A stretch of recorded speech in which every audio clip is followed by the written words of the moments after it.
have spent my entire life in courtrooms, 51 years as a lawyer, then a judge. I have looked guilty men in the eye and read their sentences aloud without my voice shaking once. I thought I knew how to handle the truth.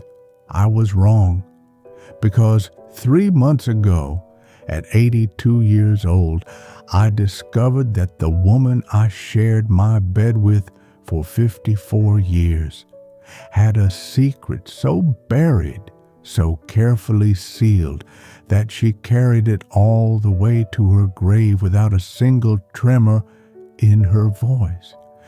And I, a man who built his career on detecting deception, never saw it.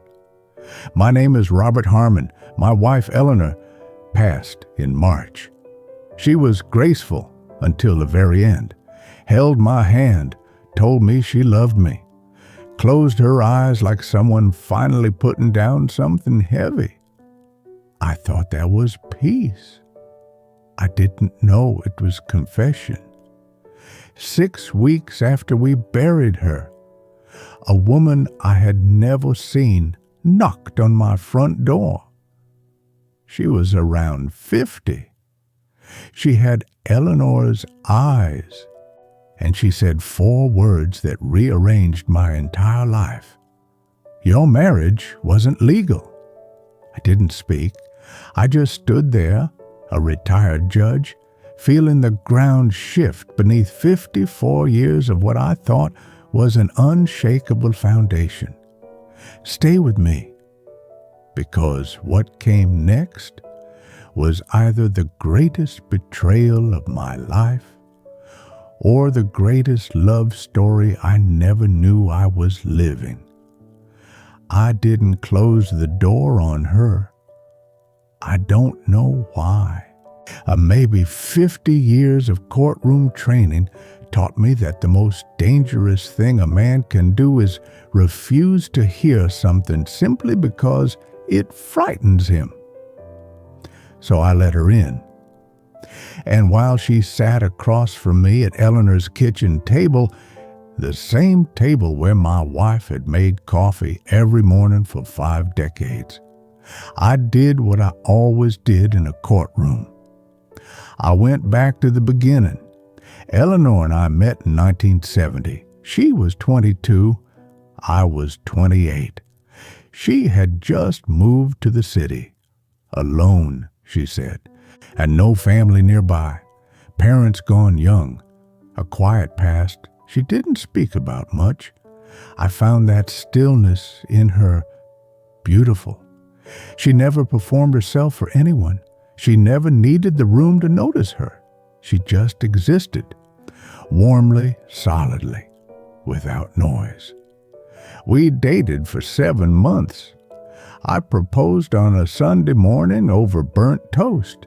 She laughed and said yes before I finished the sentence. Our wedding was small, 50 people. Eleanor wore ivory.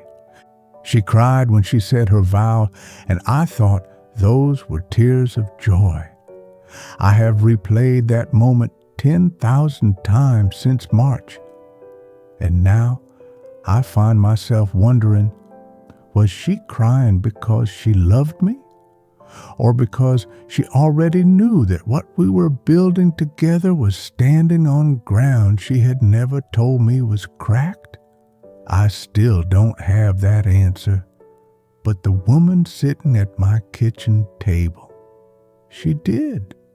Her name was Sandra. She was 51 years old, and she was Victor Crane's daughter from a relationship before Eleanor. She didn't come angry.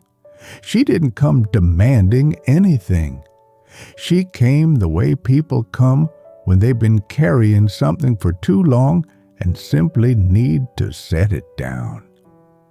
She placed a photograph on the table. Eleanor, young, maybe 21 or 22, standing beside a man, hard eyes, rigid posture, with a marriage certificate folded in his hand. I looked at it for a long time. Her real name, Sandra said quietly, was Ellen Crane. She married my father in 1968.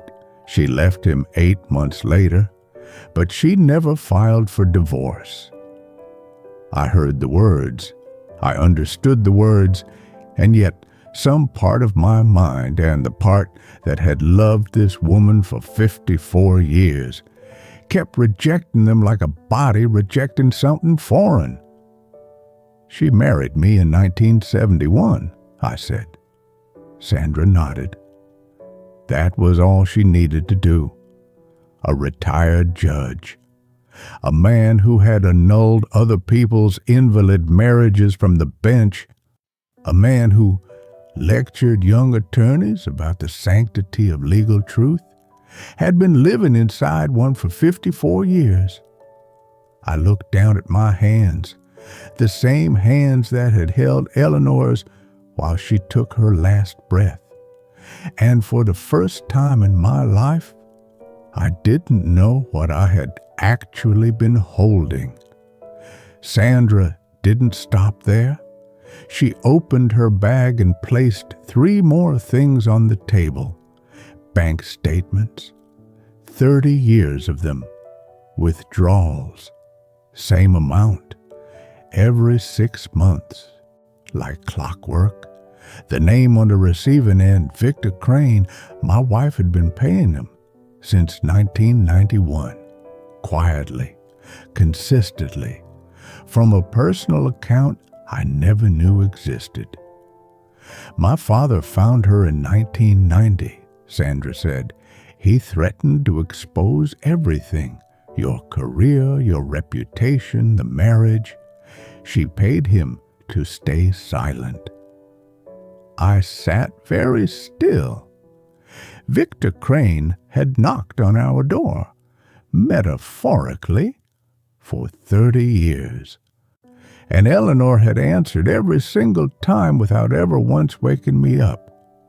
She had protected my career, my reputation, my identity as a judge, a man of law, while quietly bleeding in a room I never knew existed in our house. Victor died in 2019. The payment stopped, but the secret didn't. She carried it 4 more years, all the way to that hospital bed, all the way to my hand in hers, all the way to the last breath. And that is the thing that undoes me completely. Not that she lied to me for 54 years, but that she suffered for 30 of them in absolute silence, so that I would never have to feel a single moment of what she felt every day. I called that woman private. She was sacrificing. Sandra reached into her bag one final time, a white envelope, sealed. My name on the front, Eleanor's handwriting. The same careful, unhurried letter she used to leave on my pillow when I worked late nights. She gave this to me 2 years ago, Sandra said. She told me if anything ever happened to her and if I felt it was right, to bring it to you personally. She stood up, buttoned her coat. I'll leave you with it. And just like that, she was gone. I sat alone at that kitchen table for a long time before I touched the envelope. The house was completely silent. The kind of silence that has weight. The kind that presses on your chest and makes you aware of every breath. I thought about 54 years of Sunday mornings. Her coffee cup on the left side, always. The way she hummed without realizing it while she read. The way she always waited for me to fall asleep first. I thought, was any of it real? And then I opened the letter. The first line stopped me completely. She wrote, Robert, before you feel betrayed, I need you to know what you actually saved me from, because you never knew you were saving me. And that is the part that will break my heart for whatever time I have left. I couldn't read further, not yet, because my hands, for the first time in 82 years, were shaking. The letter was 6 pages long.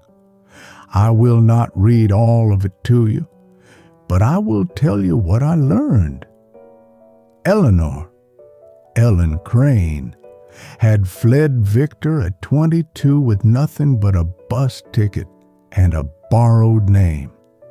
She had built herself from zero, alone, terrified, and then she found me. She wrote, I knew what I was doing was wrong. I knew it on our wedding day. But Robert, you were the first place I had ever stood where I wasn't afraid. I chose wrong to keep something right, and I have asked God about that trade every single day since. But it was the final paragraph that destroyed me, and then rebuilt me completely. She wrote that for 30 years, the same years she was paying Victor in silence. She had been quietly donating to domestic abuse shelters, anonymously, in my name, so that my legacy, a judge's legacy, would quietly stand for the women she could not publicly say she was one of. I sat at that table until the sun went down, and somewhere in that silence, the anger I expected never came. What came instead was something I hadn't felt since the morning she died. Closeness. She hadn't deceived me. She had loved me in every language available to a woman who was still learning she deserved to be loved back.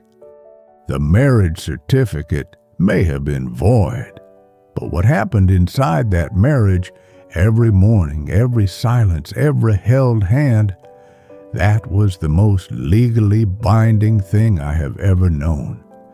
If this story reached something inside you, just leave a single word in the comments. That's enough. And if you believe some stories deserve to be heard, you know what to do.